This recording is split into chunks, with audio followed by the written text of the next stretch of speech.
Historia de Hiragana y Katakana. Antes de sumergirte en este mundo de misterios, regístrate y haz clic en la campanita, tu clic llevará esta curiosidad aún más lejos. Gracias por formar parte. ¿Alguna vez te has preguntado cómo nace una lengua escrita? No una palabra, no una frase, no una historia, sino el sistema mismo con el que los pensamientos se convierten en símbolos. Ahora imagina un país donde se hablaba desde tiempos inmemoriales, pero donde, durante siglos, nadie sabía cómo escribir. Ese país era Japón. Y esta es la historia de cómo su voz se convirtió en tinta. Mucho antes de que el mundo conociera los trenes bala, los videojuegos o la poesía haiku, Japón era un archipiélago de aldeas dispersas, con dioses ocultos en los árboles, volcanes en estado de alerta constante y un pueblo que vivía entre la reverencia a la naturaleza y la lucha diaria por la supervivencia. Pero aunque los japoneses tenían un idioma propio, una lengua rica, con sonidos suaves, modulaciones poéticas y una estructura gramatical única, no poseían un sistema de escritura. Hablaban, pero no escribían. Sus historias, mitos y saberes eran transmitidos oralmente. Por generaciones. De abuelos a nietos, de madres a hijas, de maestros a discípulos. Pero la palabra hablada, como el viento, es efímera. Y Japón, en algún punto, quiso dejar huellas. ¿Y qué hicieron entonces? Buscaron inspiración, más allá del mar. En el siglo V de nuestra era, llegaron a Japón los primeros misioneros y eruditos chinos y coreanos, trayendo consigo un sistema de escritura complejo, milenario y profundamente simbólico, el Ansi, conocido en Japón como kanji. Eran caracteres que no representaban sonidos, sino conceptos enteros. Palabras e ideas. Era una escritura no fonética, sino ideográfica. Los japoneses, maravillados por esa forma de registrar el conocimiento, comenzaron a estudiar los kanji con devoción. Pero muy pronto se toparon con un problema: el japonés y el chino eran idiomas completamente distintos. La lengua japonesa no podía ser representada de forma eficiente solo con ideogramas chinos. Sus verbos tenían conjugaciones complejas, sus partículas gramaticales exigían fluidez, y había sonidos imposibles de escribir con precisión usando solamente kanji. Entonces, los monjes budistas, en su esfuerzo por traducir los sutras del chino al japonés, comenzaron a usar los caracteres chinos de una manera distinta. En vez de escribir lo que significaban, los usaban por cómo sonaban. Así nació una forma primitiva de transcripción llamada manigana, donde cada sílaba japonesa se representaba con uno o varios kanji según su sonido fonético. Era un sistema funcional, pero visualmente caótico. Una misma sílaba podía ser escrita con más de 10 caracteres distintos. Una simple frase podía parecer un acertijo visual. Imagina tener que escribir hola y tener que elegir entre 20 símbolos diferentes para la O. Todos complicados. Todos con significados completamente ajenos a lo que querías decir. Era ineficiente. Lento. Incomprensible para muchos. Pero aún así, fue el comienzo. Un comienzo que, sin que nadie lo supiera, encendería una revolución. Y como en toda revolución, los protagonistas no siempre son los más poderosos. A veces, la historia la escriben los excluidos. En la corte imperial japonesa del periodo Heian, alrededor del siglo IX, el conocimiento de los kanji estaba reservado a los hombres. Especialmente a los nobles, los monjes y los funcionarios del gobierno. Las mujeres, incluso las más cultas, no eran instruidas formalmente en esa escritura compleja. Pero la creatividad humana no se deja encerrar por las reglas. Y fue precisamente en ese margen de exclusión donde nació algo extraordinario. Las mujeres de la aristocracia, poetisas, damas de compañía, escritoras en potencia, comenzaron a simplificar los complejos manigana. Suprimían trazos, suavizaban formas, transformaban los símbolos rígidos en curvas armoniosas. Crearon, casi sin querer, un nuevo silabario. Uno más ligero. Más fluido. Más poético. Así nació el hiragana. Mientras tanto, los monjes y eruditos, por su parte, también buscaban maneras más eficientes de escribir notas fonéticas en sus textos sagrados. A ellos les interesaba la claridad y la estructura. Y por eso crearon un segundo silabario, más angular, más rígido, derivado de partes específicas de los kanji originales. Así nació el katakana. Dos sistemas. Dos estilos. Uno fluido como el agua. El otro preciso como un cuchillo. Ambos nacieron de la necesidad, de la adaptación, del ingenio. Pero también, de una profunda desigualdad. Porque mientras los hombres de poder consideraban que el hiragana era demasiado femenino, demasiado informal, poco serio, las mujeres lo usaron para crear algunas de las obras literarias más importantes de toda la historia japonesa. Entre ellas, una escritora destacaría por encima de todas, Murasaki Shikibu, autora de la historia de Genji, considerada por muchos como la primera novela de la historia de la humanidad. Y fue escrita, sí, en hiragana. Mientras el mundo seguía viendo a las mujeres como sombras en los márgenes del saber, en Japón, ellas estaban redefiniendo lo que significaba escribir. Y lo hacían, con un pincel, un papel, y un nuevo alfabeto. Pero la historia del hiragana y el katakana no termina aquí. De hecho, recién comienza. En las siguientes partes de este relato, exploraremos cómo estos dos silabarios evolucionaron, fueron aceptados, rechazados, transformados y cómo, al final, lograron sobrevivir hasta convertirse en parte esencial de la identidad japonesa moderna. Porque a veces, los trazos más suaves pueden dejar las marcas más profundas. Cuando una cultura inventa su forma de escribir, no solo está creando letras, está construyendo un espejo. Cada símbolo, cada trazo, cada decisión sobre qué escribir y cómo hacerlo revela algo profundo sobre su visión del mundo. Y en el Japón del periodo Heian, ese espejo estaba dividido. Por un lado, los rígidos y prestigiosos kanji. Por el otro, los recién nacidos kana, esos signos suaves y simples que muchos consideraban indignos de la alta escritura. Pero el desprecio no venía solo por su forma, sino por quienes los usaban. Como vimos en la parte anterior, el hiragana nació entre las mujeres de la aristocracia. Ellas, privadas de una educación formal en kanji, no se resignaron al silencio. Tomaron los manigana, los simplificaron, los convirtieron en curvas elegantes que fluían con la gracia de un kimono en movimiento. Y así crearon un nuevo lenguaje visual que les permitía expresarse sin pedir permiso. Sin embargo, en los círculos del poder masculino, el hiragana era visto como una escritura menor. Un juego de mujeres. Una mancha de informalidad en un mundo regido por la ceremonia y el protocolo. Era tan fuerte el prejuicio que se llegó a llamar al hiragana con un nombre despectivo, Ona-de, que literalmente significa letra de mujer. Y sin embargo, irónicamente, fue precisamente esa escritura inferior la que permitió el florecimiento de una de las eras literarias más brillantes de la historia japonesa. El siglo X fue testigo de una explosión cultural dentro de la corte imperial. Mientras los hombres escribían poesía en chino clásico para impresionar a sus colegas, las mujeres escribían sobre el alma. Sobre la soledad. Sobre el amor no correspondido, las estaciones del año, los suspiros que nadie escuchaba. Y lo hacían en hiragana. Obras como el diario de la dama Saracina, el libro de la almohada de 6 nagon, y por supuesto, la historia de Genji de Murasaki Shikibu, transformaron ese silabario marginado en una herramienta de profundidad emocional y sutileza literaria. Era el sonido del corazón escrito en papel. Mientras tanto, en los templos y monasterios, los monjes budistas también enfrentaban un dilema. Necesitaban transcribir y estudiar textos sagrados chinos, pero también explicarlos a fieles japoneses que no dominaban esa lengua. Fue en ese contexto que el katakana empezó a ganar fuerza. A diferencia del hiragana, el katakana no nació de una necesidad artística o emocional, sino práctica.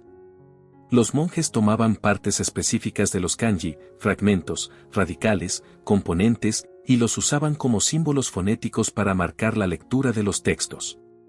Era una especie de subtítulo que acompañaba los textos chinos, facilitando su comprensión.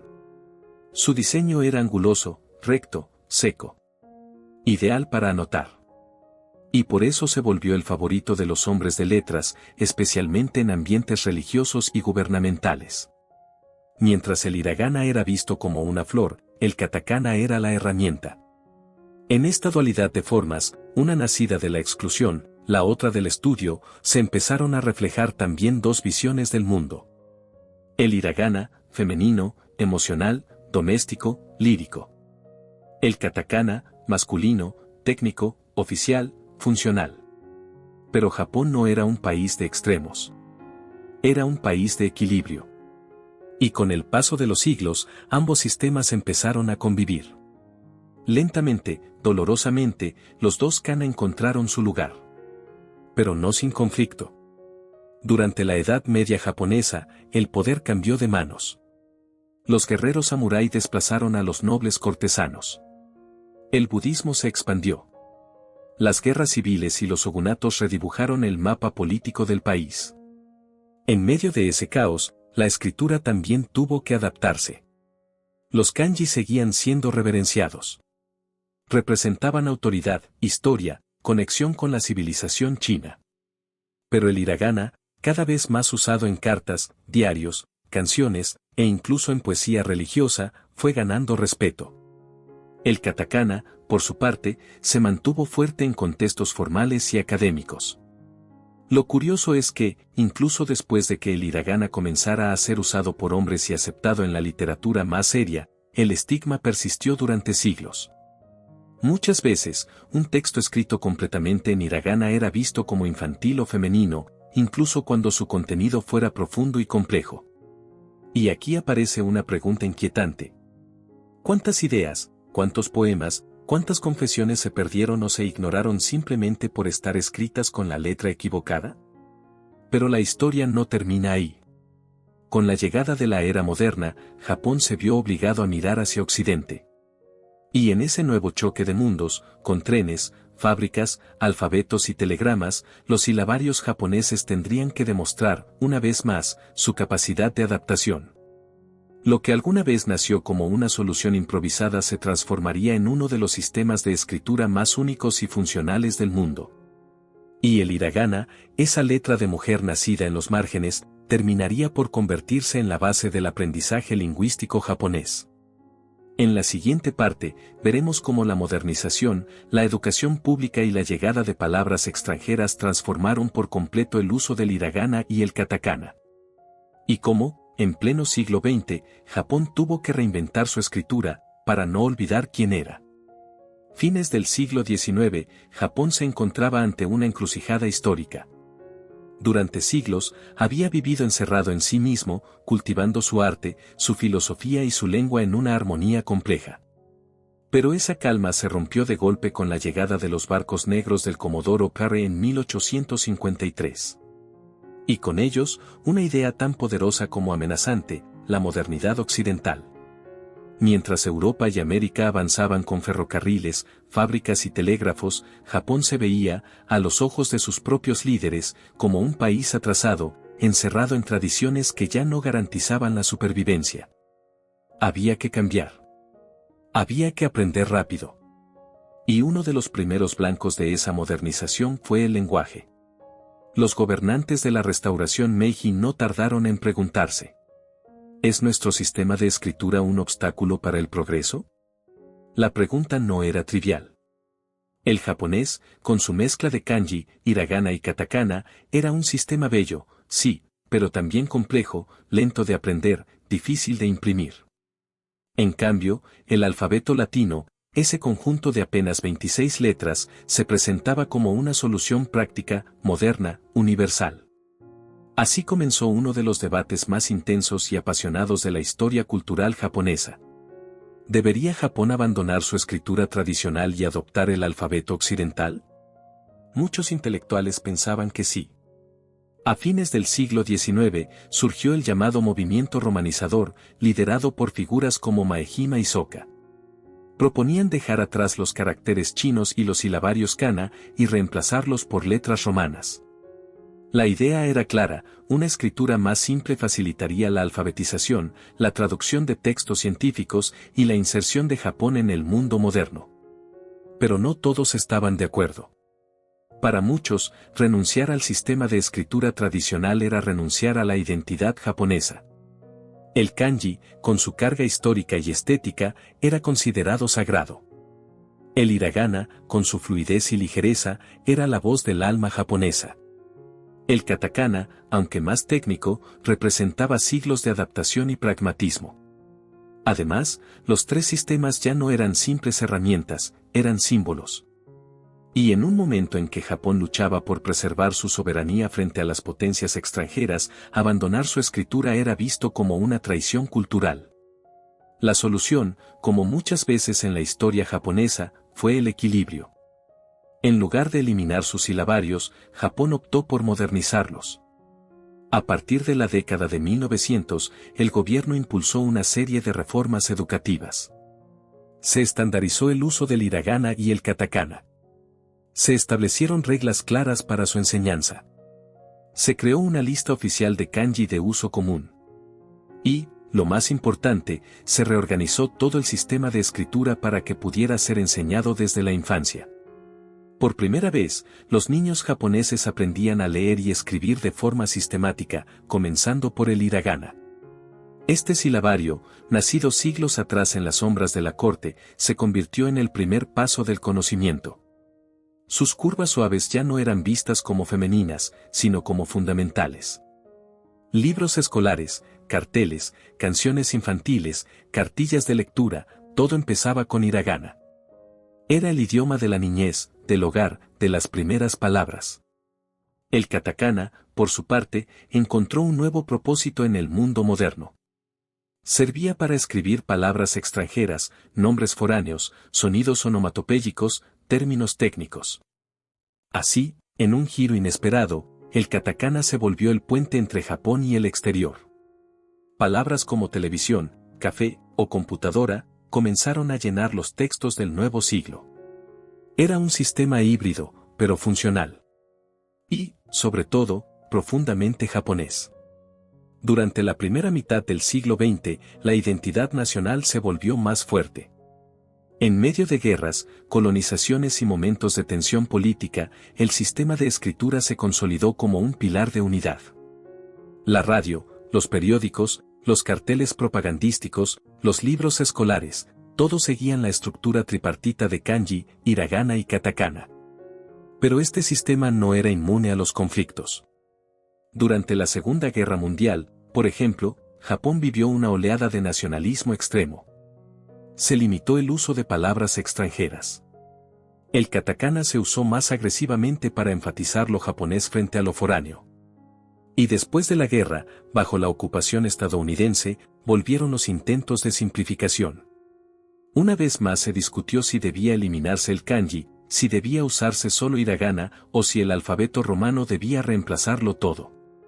Pero una y otra vez, la tradición resistió. Y no solo resistió, evolucionó. Hoy en día, Japón es uno de los países con mayores niveles de alfabetización del mundo. Su sistema de escritura, complicado a los ojos extranjeros, funciona con una precisión y belleza únicas. Los niños aprenden primero el hiragana, luego el katakana, y poco a poco los kanji. Cada uno tiene su función. Cada uno su espacio. Y juntos forman un idioma que no solo se lee, se siente. En la siguiente parte, veremos cómo los silabarios se usan actualmente en la vida cotidiana japonesa, desde la señalización hasta el manga, y cómo hiragana y katakana siguen vivos. Caminar por una calle en Tokio es como navegar por un río de símbolos. En cada esquina, en cada cartel, en cada etiqueta de producto, las letras no solo informan, cuentan historias. Y en medio de ese mar de caracteres, los silabarios hiragana y katakana son como brújulas invisibles. Pequeños, discretos, pero esenciales.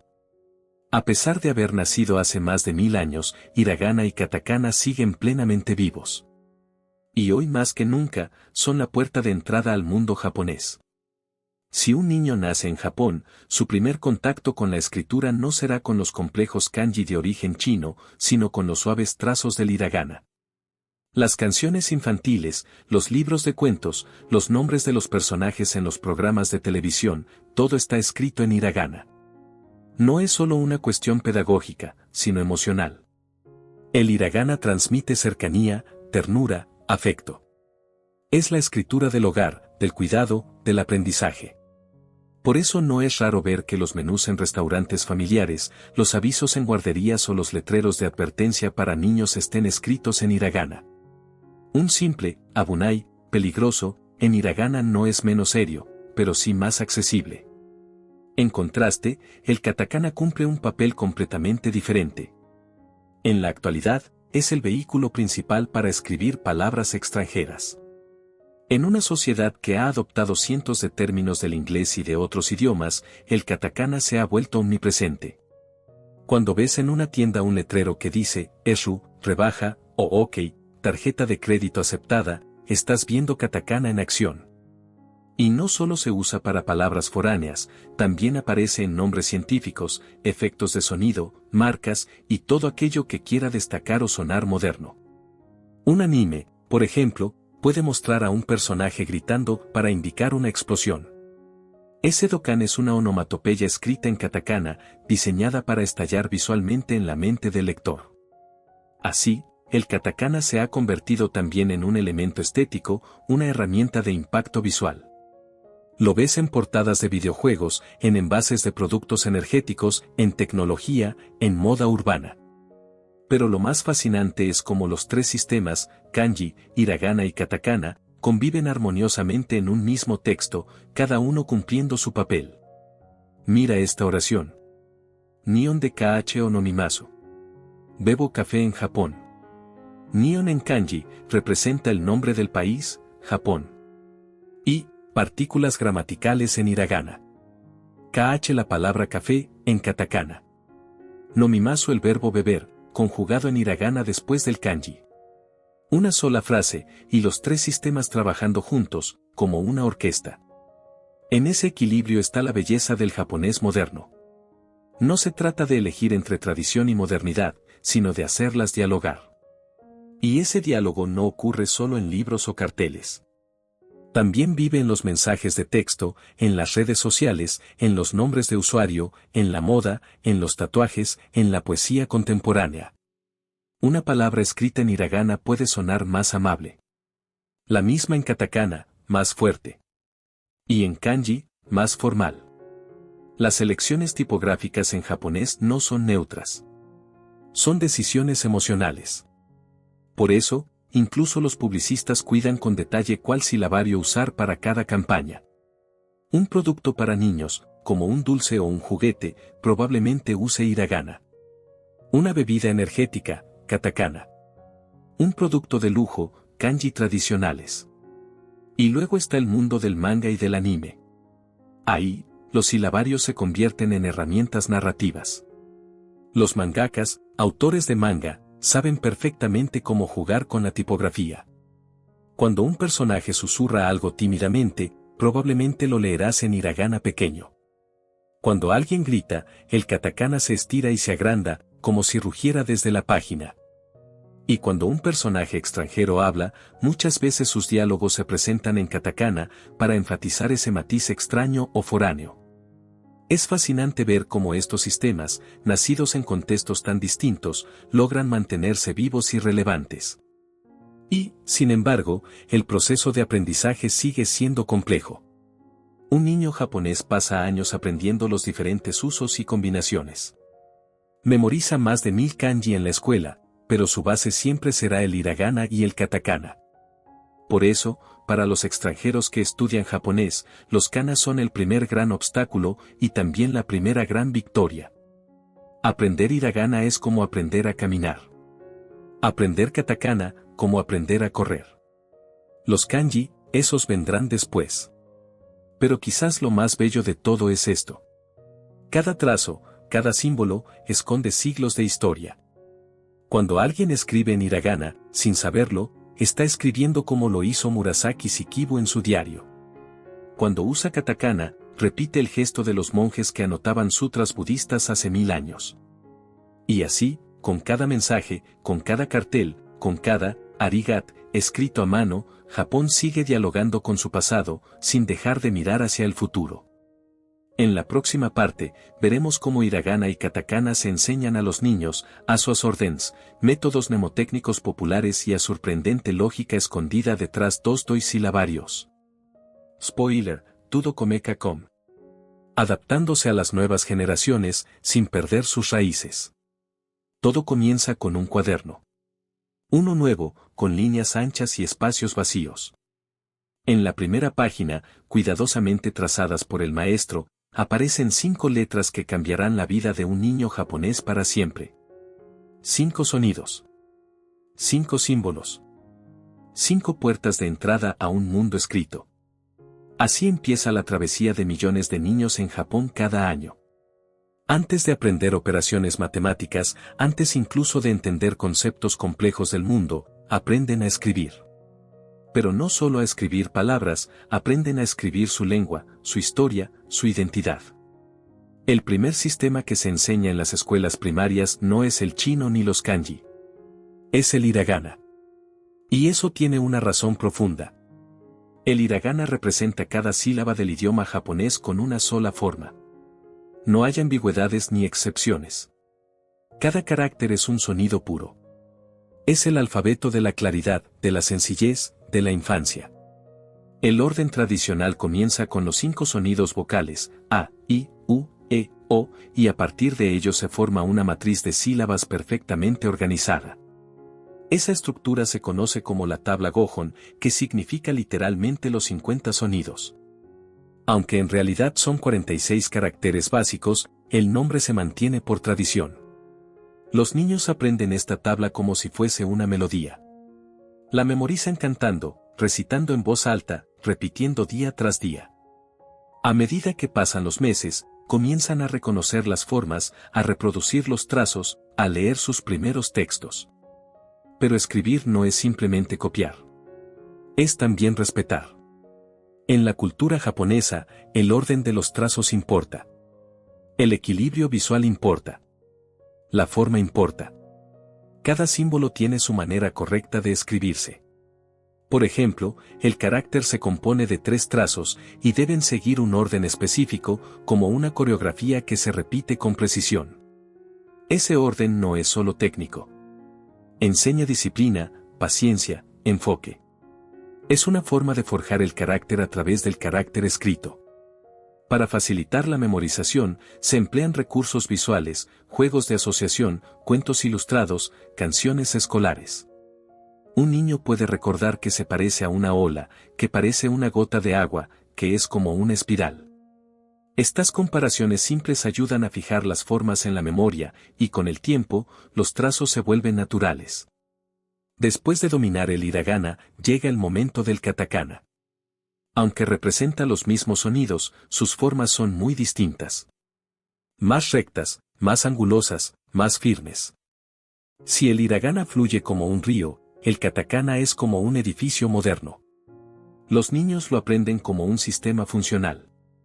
Sirve para escribir palabras extranjeras, onomatopeyas, nombres científicos y también para destacar ciertos conceptos en los textos. Es el alfabeto de lo externo, lo nuevo, lo prestado. Durante las clases, los estudiantes copian palabras como pan, banana, televisión, computadora, todas ellas adaptadas a la fonética japonesa y escritas en katakana. Aprenden a reconocer la diferencia entre lo local y lo foráneo, no por el contenido, sino por la forma en que está escrito. Así, desde pequeños, los japoneses internalizan una lección única: no solo se trata de lo que se dice, sino de cómo se escribe lo que se dice. Al terminar los primeros años escolares, un niño ya domina los 2 silabarios fonéticos. Sabe leer y escribir cada sílaba de su idioma. Puede entender cuentos, leer señales, escribir su nombre. Pero más allá de lo técnico, ha adquirido una sensibilidad. Porque el uso de hiragana o katakana no es neutro. Transmite una intención. Es como elegir entre hablar en voz baja o gritar, entre un susurro y un eco. Hiragana es calidez, familiaridad, cercanía. Katakana es intensidad, fuerza, modernidad. A medida que crecen, los niños aprenden a combinar estos silabarios con los kanji. Un texto japonés típico está compuesto por una mezcla de los 3 sistemas. Cada uno cumple una función. Y juntos, forman una sinfonía visual. Miremos una oración simple. Significa, bebo café en Japón. Está escrito en kanji y representa el nombre del país. Y son partículas gramaticales en hiragana. La palabra café está en katakana. Es un verbo que combina kanji y hiragana. Todo en una sola frase. Todo perfectamente armonizado. Este nivel de sofisticación empieza en un cuaderno vacío. En unos primeros trazos. En la repetición diaria de los sonidos del alma japonesa. Por eso, cuando un extranjero se aventura a aprender japonés, el primer gran paso es dominar los kana. El hiragana y el katakana son el umbral.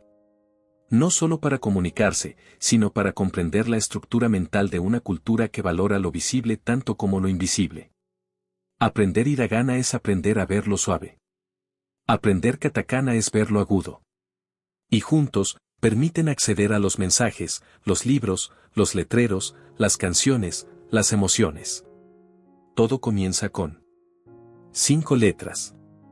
Y una historia milenaria que se sigue escribiendo, carácter por carácter, en cada nueva generación. En la siguiente parte, exploraremos cómo la caligrafía tradicional japonesa, el arte del Sod, transformó estos símbolos simples en una forma de meditación, expresión y belleza. Porque para los japoneses, escribir no es solo comunicar, es también sentir. En Japón, escribir no es solo un acto funcional. Es un arte. Una forma de meditación. Un reflejo del alma. A lo largo de los siglos, el pueblo japonés desarrolló una disciplina milenaria llamada Sod, que significa literalmente el camino de la escritura. Pero no se trata simplemente de trazar palabras con tinta. Sod es una práctica espiritual, estética, profundamente arraigada en la tradición budista y en la filosofía zen. Quien toma el pincel para escribir un carácter japonés no solo está comunicando una idea, está expresando su estado interior, su respiración, su calma, su intención. Y dentro de este arte sublime, los silabarios hiragana y katakana ocupan un lugar especial. A pesar de su aparente simplicidad, el hiragana es una prueba de sensibilidad artística. Cada uno de sus caracteres, curvos y suaves, ofrece un espacio para que el artista explore el equilibrio entre fuerza y delicadeza, entre control y soltura. Una simple sílaba como puede transformarse, bajo la mano de un calígrafo experimentado, en una danza fluida de tinta negra sobre papel blanco. En el Sod, el instrumento principal es el fude, un pincel de cerdas suaves.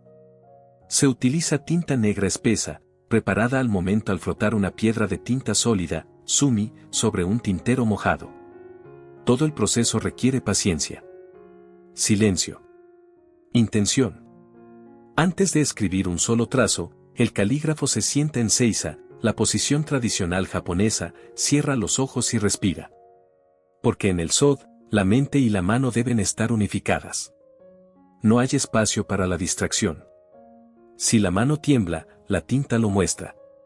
Si la respiración es agitada, el trazo será torpe. Cada curva del hiragana revela no solo una letra, sino el espíritu de quien la escribió.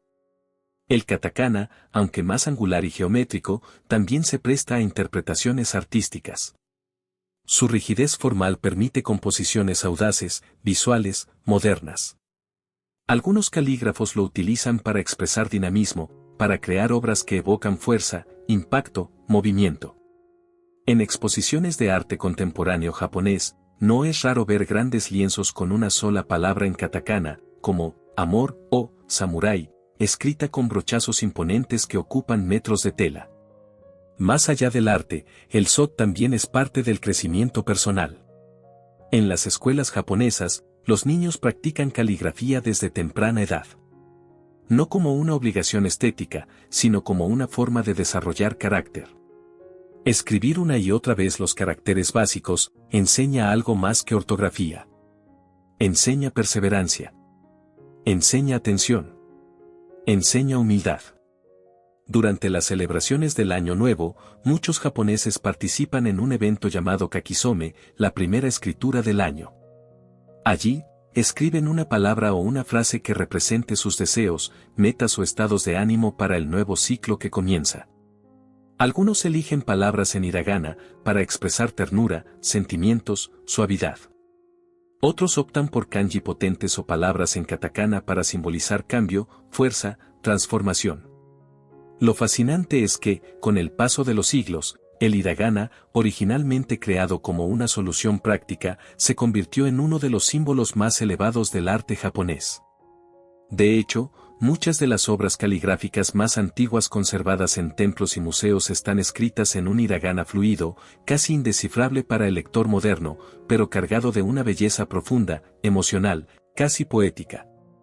Un caso emblemático es el de la obra Kokinbakas, una antología poética del siglo X, donde los poemas están escritos en hiragana con una caligrafía que fluye como el viento.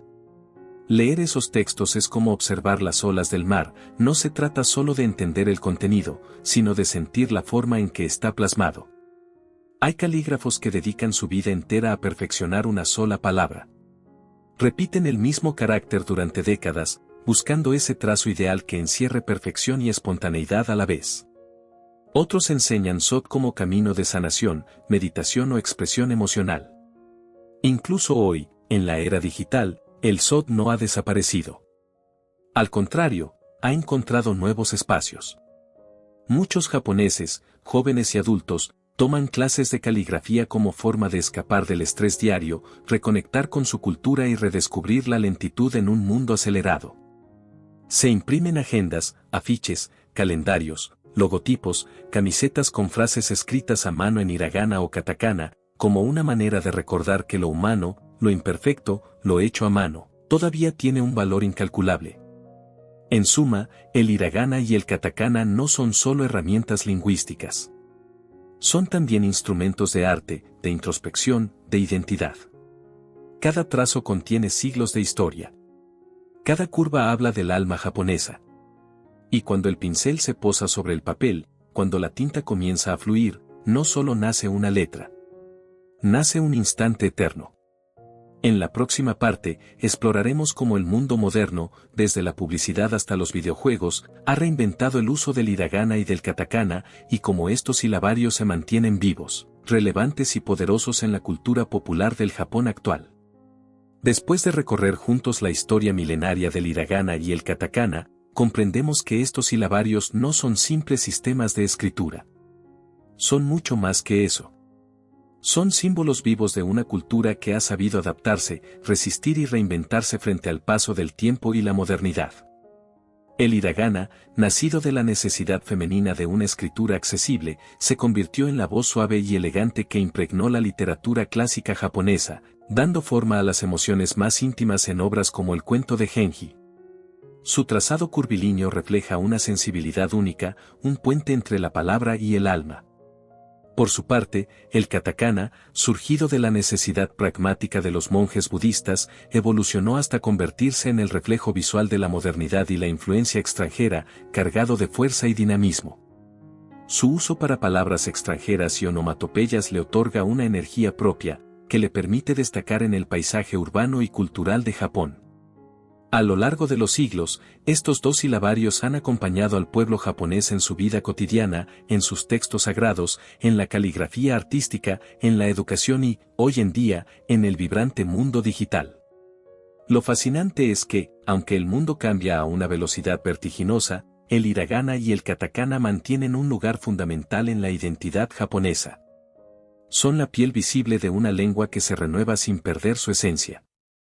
En un mundo globalizado y dominado por tecnologías que prometen la traducción instantánea y la comunicación sin fronteras, estos caracteres nos recuerdan que la escritura es también una experiencia cultural y emocional.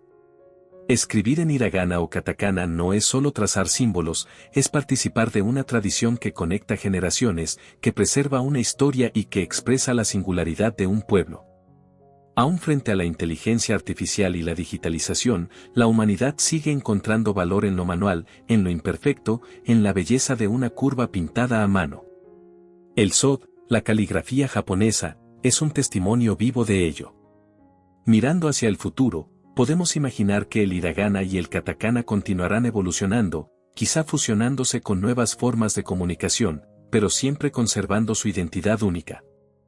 Tal vez los caracteres que hoy dibujamos con pinceles o tecleamos en pantallas serán reinterpretados por nuevas generaciones, encontrando sentido en contextos que hoy ni siquiera imaginamos. Sin embargo, la esencia permanecerá, el poder de la palabra escrita para transmitir no solo información, sino emoción, cultura y memoria. Así, la historia de hiragana y katakana no termina aquí. Sigue viva en cada letra que un niño aprende a escribir en la escuela, en cada palabra que aparece en un manga, en cada mensaje de texto enviado con cariño. Estos silabarios son más que escritura, son el latido invisible del idioma japonés, la huella de un pueblo que honra su pasado y mira con esperanza hacia el mañana. Y con este pensamiento, cerramos nuestro viaje a través de la historia y el significado del hiragana y el katakana. Gracias por acompañarnos en esta exploración cultural. Hasta la próxima en Sabias que, donde descubriremos juntos las maravillas que el mundo tiene para ofrecer. Si te gustó esta curiosidad, deja un comentario y comparte este video para que más personas puedan descubrir más sobre los misterios del mundo. Gracias por acompañarnos y nos vemos en la próxima curiosidad.